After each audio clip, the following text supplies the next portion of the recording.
y'all, so today we're going to talk about how to not be chosen. Because I wasn't chosen for a year and a half. We just love that.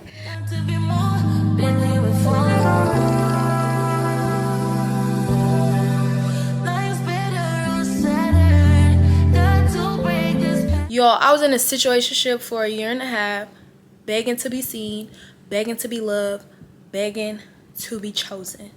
I want better for y'all, so I'm gonna tell y'all how to not be chosen. Let's go. So number one is being too available. When I say I used to cancel plans, I used to not hang out really with much of anybody because I just always wanted to be up under him. I just wanted to be around him. I just wanted to show like, look, hey, if you need me, I'm there. You know, like putting myself for auction without really like put myself for auction. I'm just like, look, you need me, I'm there. You don't need nobody else for nothing. I'ma always be there. Confusing effort with emotion, meaning just because you feel deeply, you feel a certain way, he must does too. You are the one who has this emotion, and because you feel so strongly about this person, you believe that he's putting that effort to show you that he feels the same. But that's not true. That's not fucking true, bitch. For a year and a half, the most effort that man put towards me was always texting good morning, texting every day. He wasn't in school, probably seeing me once a week. That was the most effort. Somebody love you, somebody like you, somebody's interested in you. They want to get on the phone. They want to sit on FaceTime. They want to hang out when it ain't shit to do. They just want to be around you. They want to lay up with you. Nothing sexual. Consistently wanting to be near somebody, that's a part of liking somebody. Number 3 is putting in effort and being completely fine with them not putting in effort. That's allowing somebody to give you the bare minimum, which I did, which I just explained to y'all.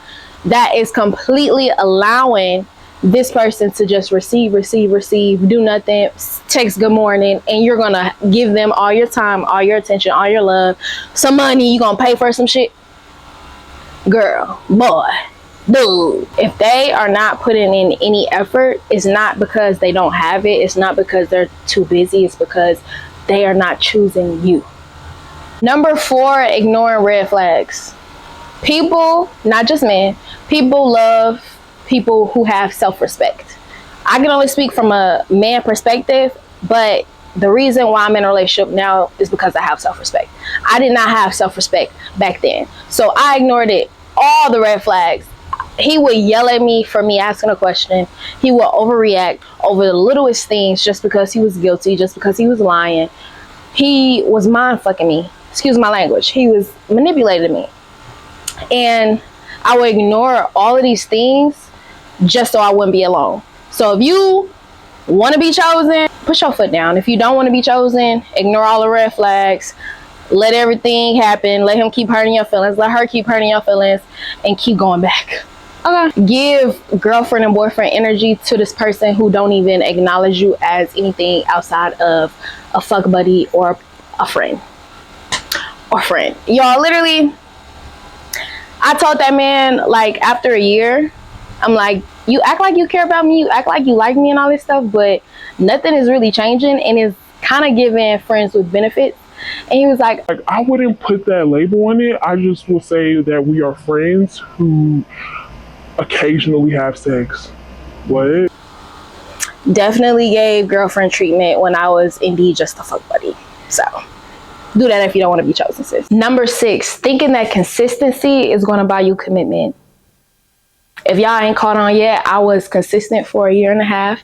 I would answer my calls in front of him. I would text in front of him. I did everything in front of him. I had nothing to hide. Him, on the other hand, he would literally lean over the text. He would ignore a lot of phone calls. He would even flip his phone over. But I thought if I just stayed down while he was going through shit, if I made it overly clear that I'm going to always have your back, I'm going to always love you, I'm going to always be here for you, one day he's going to say, you know what? Danae was the one all along. I overlooked her. Allowing him to set the tone, allowing them to set the tone. You are in control of your own life. You are in control who is in your life. You are in control of the boundaries in the relationships.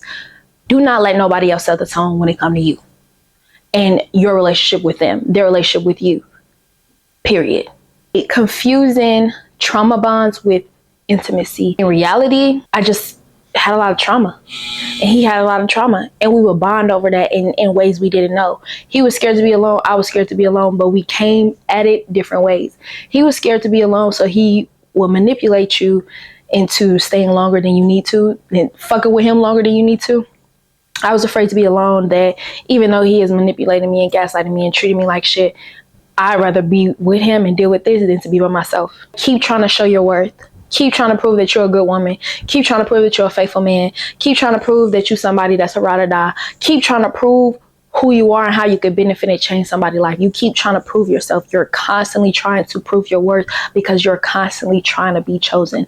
This is exactly how you are not chosen. You never, ever in your life will see a Lamborghini commercial. Never. Choosing to stay after you realize you're unhappy because it's even scarier to leave. That's how you not get chosen right there, sister. Because you have put it in this man's mind that he could do anything. You have put it in this woman's mind that she could do anything in the world to hurt you, to disrespect you, to neglect you, and you're going to always be there. If you are doing any of these things and you're in a situation like I have been in, or one that sounds very similar to this, to where you're not being chosen and you're not positive if you are being chosen, and you're not positive this is gonna work out, this person really likes you, wants you, love you, wants to pursue you, relax. If you have to question any of that shit, that's your answer. If any of these follow with your situation, that's your answer. That is your answer. Moral of the story, if you don't want to be chosen, don't choose yourself. Everything disgusting, conversation is so boring. Heard about what I